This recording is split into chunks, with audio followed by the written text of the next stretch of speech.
Mida tähendab üldse veresoonte elastsus ja miks see vanusega väheneb?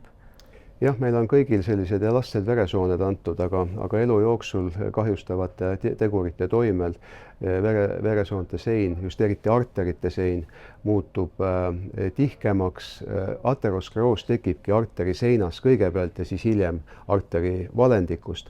Ja siis sellega seoses me saame näiteks, kui me määrame pulsilaine levikiirust, siis see levikiirus läheb väga palju suuremaks, mis tähendab, et arteriseinad on muutunud tihkemaks ja selle alusel me saame siis öelda, et kui vanad on inimese arterid.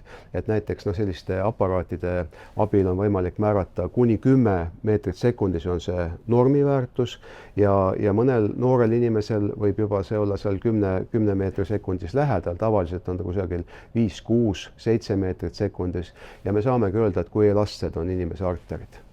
Kas elastseid veresooni saab ka kuidagi taastada või säilitada?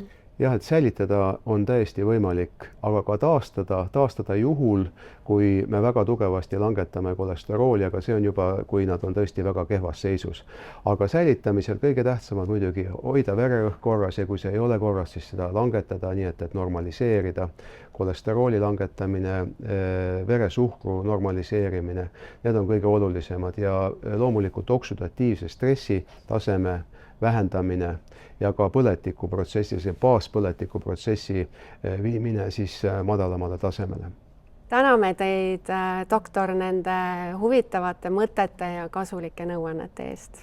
Suur tänu ja tervist kogu südamest!